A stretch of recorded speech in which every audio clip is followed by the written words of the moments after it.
So the dragon represents the devil. The woman represents Israel. And by the way, she is pregnant, which represents the child, the Messiah, Jesus. Now, I think what we're getting at here is this, that underneath our political wars and fights is a cultural, but even a spiritual fight. Now, a lot of people say that, spiritual combat, spiritual warfare, but they never say who's fighting. Like, who are the combatants and what are they fighting over? Well, our answer is really simple. The combatants are, in fact, God and the devil. They've been fighting since the beginning of time when the rebel angels rebelled in heaven. It's going on continuously. And some of the things we see in the world are sort of reverberations or echoes of that ancient enmity, that ancient struggle. Now, the devil is not strong enough to overthrow God. So the devil picks on, you could say, the cherished creation of God, right? That's why the devil targets Adam and Eve. Adam and Eve didn't do anything to the devil, but the devil goes, look, listen, if I can ruin God's cherished creation, I'll get my revenge. And I think for the same reason, the devil picks on the Jews. If they are God's chosen people, the devil goes, I'm going to throw them out of their land from the river to the sea. And not only that, I'm going to take their holiest site, which is the temple, Solomon's temple, which had the Ark of the Covenant. Jesus was in that temple when he was 12 years old and even later.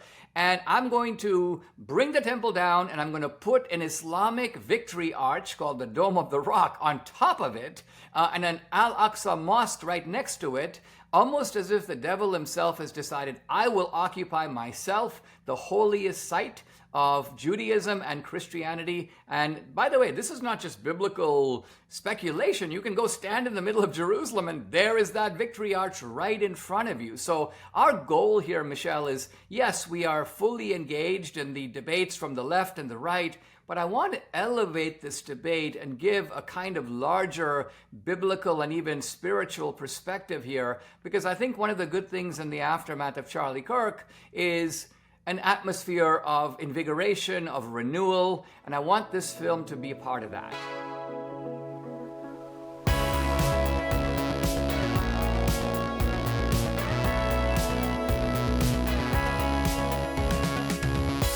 The Dragon's Prophecy is a new film by Dinesh D'Souza based on the book by Jonathan Cahn, and it is powerful. I watched it the other night to prepare for this interview with Dinesh D'Souza.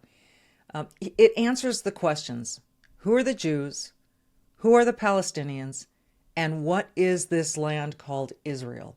We talk a lot about this. I must tell you, it's a powerful, heartbreaking film because you will see footage from October 7th. And they did not put the worst of the worst in there, but there's certainly enough to make you feel like you were there. Like you were there and you were watching it. Like you were running among those terrorists and you were watching it. Dinesh D'Souza is going to tell us all about it. He needs no introduction. He is next.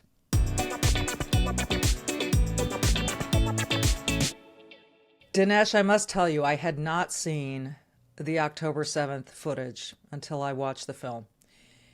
And what a kick in the gut that was. You hear everything, you understand, but until you see it, you don't quite grasp it, right? What was the strategy, Dinesh, of putting that like right up front in the film? Well, I've told you about my friends, the good folks at besthotgrill.com. They also make the best gas logs for your fireplace. So if you're still burning wood or your old gas log is overdue for a makeover, Rasmussen Gas Logs has a new look for you. They have a number of finishes, including detailed bark, fresh and split, weathered driftwood, and white birch. For rooms with modern or contemporary design, don't use a rustic log set. Check out Rasmussen's popular fireballs to keep your fireplace's appearance in alignment with the room's decor. A fireplace is the focal point of every room, so you want a Rasmussen gas log set or fireball to look great when the fireplace is off, and even better when the flame is on. Get a free personalized log set sizing recommendation and more information about USA-made Rasmussen gas logs and Solaire infrared grills at besthotgrill.com. That's besthotgrill.com. American-made Rasmussen gas logs and Solaire infrared grills at besthotgrill.com. besthotgrill.com. What was the strategy, Dinesh, of putting that like right up front in the film? I mean, it's, if you're making a movie about World War II and the Pacific War, you have to start with Pearl Harbor, right? Everything else comes as a result of that and makes no sense if you're not exposed to what triggered or set off this whole war. So I was really perplexed right after October 7th to see how little the footage was getting out. Apparently, the Israeli government decided we're just going to show it to select journalists. And they chose, leftists, Sky News, the BBC, CNN.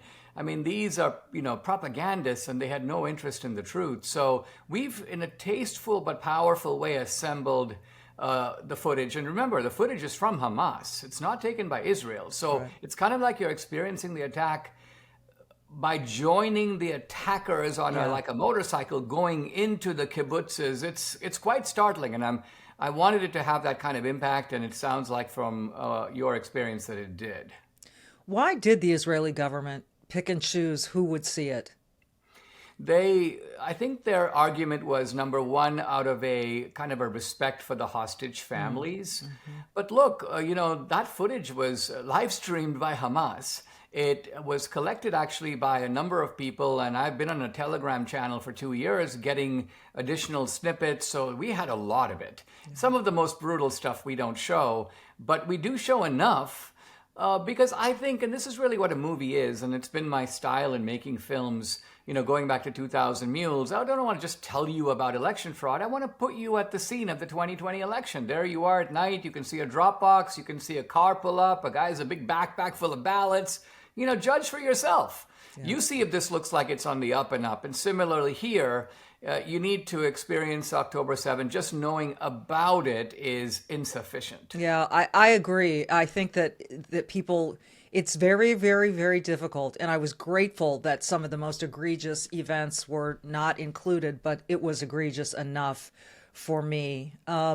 Jonathan Cahn is the book author of the Dragon's Prophecy. Again, it's the Dragon's Prophecy. Israel.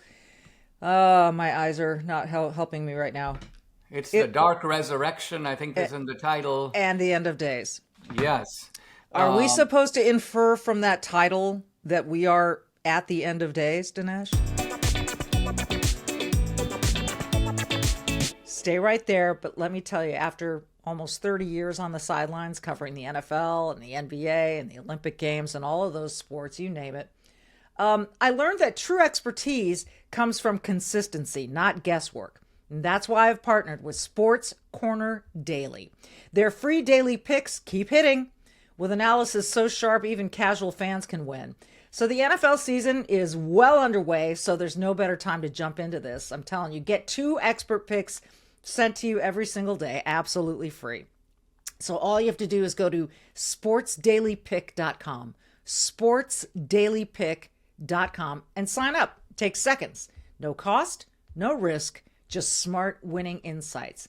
Don't wait. You want to get into this season. Get into it the right way with sportsdailypick.com, sportsdailypick.com. Sports Corner Daily, where winners start their day. sportsdailypick.com. Head over there. You'll be glad you did. Are we supposed to infer from that title that we are at the end of days, Dinesh? Well, what Khan says is we are in the last age, and the reason for that is that the end is going to resemble the beginning, kind of like in a good plot where you go back to what happened at the outset.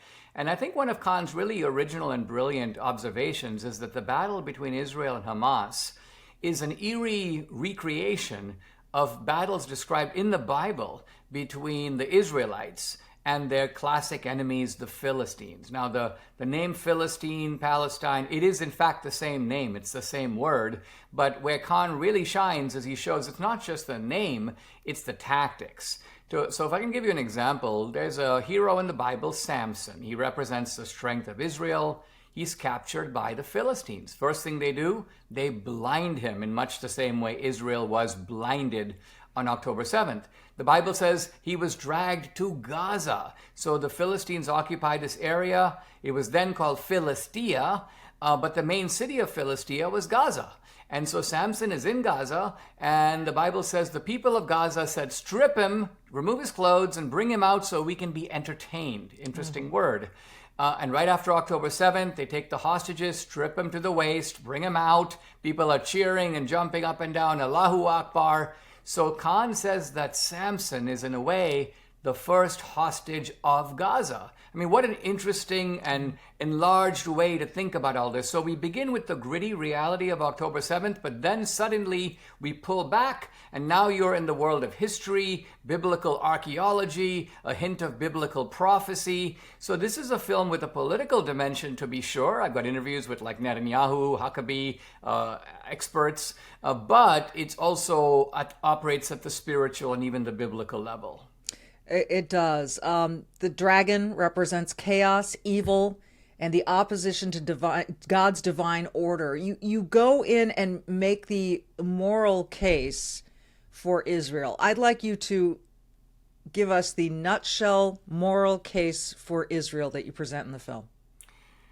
Well, the moral case for Israel is that there are only three ways to get title deeds to any piece of land, anywhere in the world. Number one, you were the original inhabitants. You know, you can't be a colonizer if it's your own land. Like the Indians in India cannot colonize India. It's their land. They've been there forever. Number two, you get a piece of land by some treaty or negotiation. Number three, you get it by conquest. I can't think of a single border anywhere in the world that wasn't acquired in one of these three ways. And when you apply this test to Israel, the three-part test, you see Israel checks every box. The Jews were there first, and the biblical archaeology, by the way, shows that. You know, here I am in the film standing in like the ruins of the palace of King David. You see seals that belong to Isaiah and refer to Jeremiah. Pontius Pilate is validated. Until very recently, Pontius Pilate was in the Bible, but only in the Bible. Now we know he was an historical figure. So all of this, the Jews were there first, check. Number two, the UN gave it to Israel after World War II, check. And number three, the Jews have fought three wars, 1948, 67, 73. They've held the land by conquest. So they have a stronger claim. They check all the boxes and have stronger title deeds to that land than anybody else. And so when again, I can't help but take this to the attitudes that are around us right now. There's growing anti-Semitism. We see protests on campus. People who really don't even know where Palestine, where Gaza is, couldn't point to it on a map, are saying free Palestine from the river to the sea. How did that movement get so strong? It's baffling to me with all you just said in this case for Israel, and it's factual, right? It's factual. How is it so inverted in the eyes of Palestine and its supporters? From the point of view of the left, they look at it through the anti-colonial lens, and a distorted version of it, by the way. They see Israel as somehow the occupier, the colonizer, and they see the Palestinians as fighting a kind of anti-colonial war of resistance to Israeli occupation. Now, first of all, you know, this kind of story in which Israel is the big bad guy and the poor Palestinians. But the truth of it is you have a massive movement of global jihad in which the Palestinians are just a pawn. And so what I'm getting at is that this jihadi movement is cooked out of Saudi Arabia, it's cooked out of Egypt, Pakistan. Those people don't get up in the morning and worry about Gaza, but they see Hamas as a pawn that they can manipulate to wage their fight, and their fight is much bigger. Their fight involves infiltrating Australia and Canada and Europe. It involves building mosques in Texas, taking over school boards, creating 1,000 Ilhan Omars. So, you know, I understand why the left sees this in terms of political opportunism. The left's view is, look, here are the blacks over here are the gays over there, here are the feminists. Let's just add the radical Muslims. They're just another ethnic group. They'll be part of our rainbow coalition. What's more mystifying is, in a way, the attack on the Jews and Israel coming from the right. And I say that because if global jihadism is our enemy, why would we want to attack our own friends who are helping us fight that war and are really good at it? Think about something, Michelle, like the pager business, right? Could our CIA pull it off? No way. I mean, it was strategic genius. So Israel is fighting this in Sudan, in Yemen. They trace the roots to Turkey.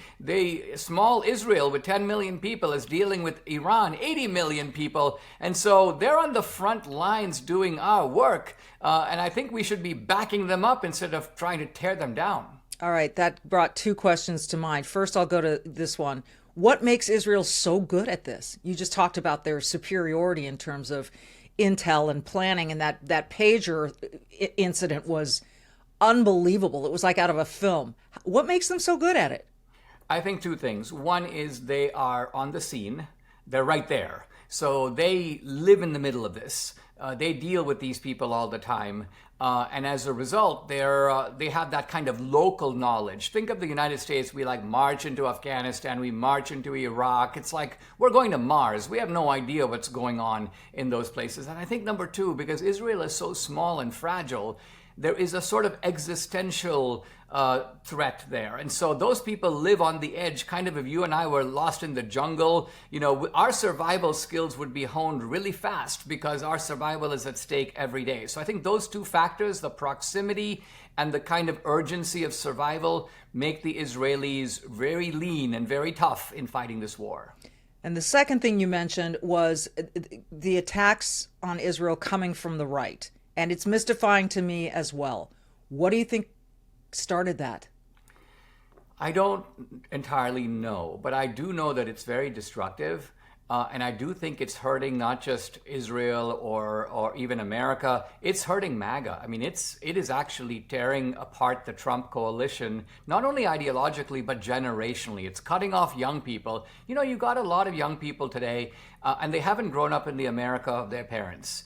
They're frustrated. They're really angry. They think they've lost the American dream. So they're actually ripe for exploitation. Like, listen, the reason you're doing poorly is because of the Jews. Mossad is controlling everything. In fact, a Jew crept out of a pipe and shot Charlie Kirk. I mean, some of this has gotten so ridiculous. And yet you got the young people who, and again, I get it. I mean, they have become distrustful because the CDC has lied to us and the FBI has lied to us and our institutions have let us down. They're a product of all that. And so they are unbalanced. But I think the blame really goes to the Pied Pipers, the people who should know better, people who you and I know who are on our side. I was on a speaking tour in Australia last year with Tucker Carlson. We were together for 9 days in 8 Australian cities. So this is all very awkward for me, but I look at its effects and I say that this is something that is a kind of landmine on our side, and it can really damage the MAGA movement. Look, here we are in the Charlie Kirk case, right? We're about to bust Antifa. We're about to bust this trans ring that apparently knew about the assassination in advance. They were talking about something big is going to go down tomorrow. And just as we're busting them and exposing the left, along comes our, quote, investigator, Candace Owens, to go, actually, it wasn't this guy. It was the Jews. Come on. It's startling. It's startling. In the book of Revelation, a dragon attacks a woman who represents Israel in this case. Why don't you just button this up for us by talking about that story and how that relates, how that symbolizes what we're seeing? So the dragon represents the devil. The woman represents Israel. And by the way, she is pregnant, which represents the child, the Messiah, Jesus. Now, I think what we're getting at here is this, that underneath our political wars and fights is a cultural, but even a spiritual fight. Now, a lot of people say that. It's spiritual combat, spiritual warfare, but they never say who's fighting. Like, who are the combatants and what are they fighting over? Well, our answer is really simple. The combatants are, in fact, God and the devil. They've been fighting since the beginning of time when the rebel angels rebelled in heaven. It's going on continuously. And some of the things we see in the world are sort of reverberations or echoes of that ancient enmity, that ancient struggle. Now, the devil is not strong enough to overthrow God. So the devil picks on, you could say, the cherished creation of God, right? That's why the devil targets Adam and Eve. Adam and Eve didn't do anything to the devil, but the devil goes, look, listen, if I can ruin God's cherished creation, I'll get my revenge. And I think for the same reason the devil picks on the Jews. If they are God's chosen people, the devil goes, I'm going to throw them out of their land from the river to the sea. And not only that, I'm going to take their holiest site, which is the temple, Solomon's temple, which had the Ark of the Covenant. Jesus was in that temple when he was 12 years old and even later. And I'm going to bring the temple down and I'm going to put an Islamic victory arch called the Dome of the Rock on top of it and an Al-Aqsa mosque right next to it, almost as if the devil himself has decided, I will occupy myself the holiest site of Judaism and Christianity. And by the way, this is not just biblical speculation. You can go stand in the middle of Jerusalem and there is that victory arch right in front of you. So our goal here, Michele, is yes, we are fully engaged in the debates from the left and the right, but I want to elevate this debate and give a kind of larger biblical and even spiritual perspective here, because I think one of the good things in the aftermath of Charlie Kirk is an atmosphere of invigoration, of renewal, and I want this film to be a part of that. I have one more for you. When we talk about all these other countries in the Middle East, we had the Abraham Accords. It seemed as though things were going to start to, quote unquote, normalize in the region. What could make that happen in your estimation? Well, I think that if the Bible is to be held true, it will never be ultimately fixed. It is the one area that has, well, certainly in our adult lifetimes, it's always been a raw area. Other conflicts go up and down. India, Pakistan, they're hot, they're cold. But this thing is never settled. Now, this is not to say that you cannot make progress. I think Trump has this ability to say something everyone thinks is absolutely absurd. Gaza can be like Singapore. It's a Riviera. People go, what's he talking about? But, Trump's a construction guy. I think he sees rubble and he says, in my mind, I see buildings. I see clean streets. I see people going to work. I see opportunity. I see high-tech companies. And he's right. This guy has an imagination, and he also has that kind of knack of getting it done. So I'm very excited about this peace plan. I'm not saying it's perfect, but look, you want to put Hamas on the defensive. And so Israel, I think, was smart to say, listen, we don't really want to be releasing all these Hamas terrorists, but you know what? We'll do it. We'll do it to settle the issue if we can get Hamas on board. I'm not sure if Hamas will be on board. I'm not sure if they can be on board. As I say, they're a pawn of global jihad. Michele, may I say, if people want to see my film, thedragonsprophecyfilm.com is the website. It opens next week in theaters. It's also available the middle of the week for streaming. And all the movie tickets have to be from the website. So thedragonsprophecyfilm.com, that's the one-stop shop to get DVDs, sign up for streaming, buy your movie tickets. It's really powerful. It's important. And I appreciate your taking the time to share it with us and also give me the advanced screen. I really appreciated being able to see that, although it continues to haunt me. Dinesh D'Souza, thank you so much. My pleasure. And as I say at the end of every podcast, be brave, do good, go see this movie. It's going to take a little courage, but it will be good for you. We'll see you next time.